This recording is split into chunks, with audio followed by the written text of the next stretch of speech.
আচ্ছা দেখো, ঢাকা বোর্ড 2022, ঠিক আছে? এখানে আমাদেরকে প্রশ্ন বলছে ক সমান 4p 4^2p - 1, ঠিক আছে? এটা সমান এটা হলে পি এর মান বের করতে বলছে। তখন আমরা পি এর মান বের করার জন্য আমরা এটা যেমন আছে তেমন এখানে বসাই দিব, ঠিক আছে? দাঁড়ান স্যার, এখানে দেওয়া আছে লিখে, তার মানে দেওয়া হ্যাঁ আছে লিখে 4^2p - 1, এটা যেরকম আছে সেরকম বসাই দিব। হ্যাঁ বসাই দিব। এরপর কি ইকুয়াল করছে? 512। 12 লিখে দিব। এখন দেখো কি করছে, 4k যদি আমি ভাঙি তাহলে 2 স্কয়ার লেখা যায় না?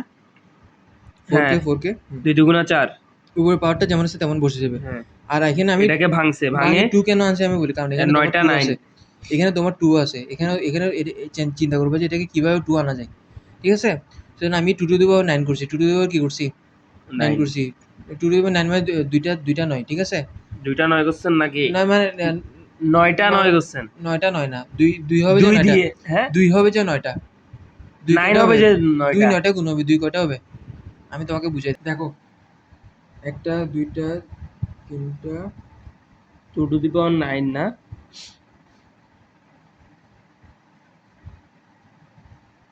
2 কয়টা 9টা, ঠিক আছে?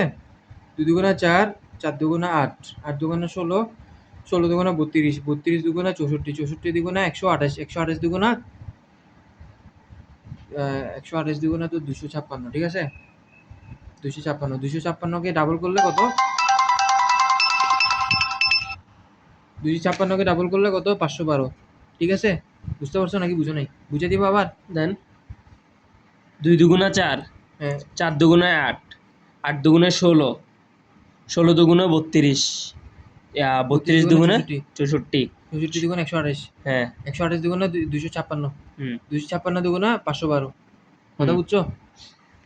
তার তো জন্য এখানে 2^9 9 লিখছে। আছে, হ্যাঁ। আর 2 কেন আনছি? 2 আনার পিছনে তো রহস্য আছে। এই জন্য এখানে 2 আছে, এই জন্য আমরা এখানে কি আনলাম? 2 2টা আনছে। আনলাম, ঠিক আছে?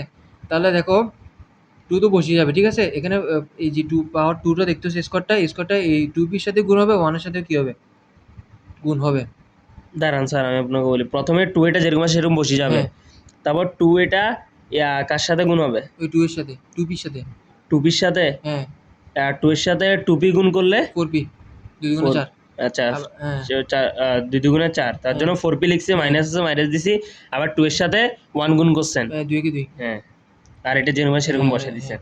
তো এখন দেখো আমরা দোনো পক্ষ থেকে 2 বাদ দিয়ে দিব। দোনো পক্ষ থেকে কি বাদ দিয়ে দিব? 2 বাদ দিব। কারণ দোনোটা সেম, ঠিক আছে? হ্যাঁ। 2 2 সেম, 2 2 বাদ দিয়ে তো 4p - 2p বসে গেছে, আর 9 এদিকে বসে গেছে, ঠিক আছে? হুম।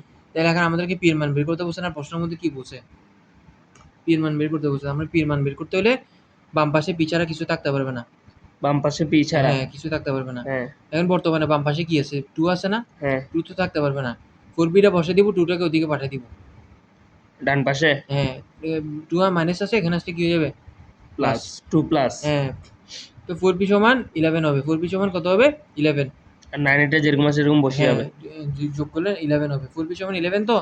এখন আমরা এখানের মধ্যে p ছাড়া যেহেতু কিছু থাকতে পারবে না বর্তমানে, কিন্তু 4 আছে। 4 টাকেও রাখা যাবে না। 4 টাকে ওদিকে পাঠিয়ে দিতে হবে। 4 টাকে এই 4 টা পাশে গুণ অবস্থায় আছে। কি অবস্থায়? গুণ, এখানে আসলে কি হয়ে যাবে? ভাগ।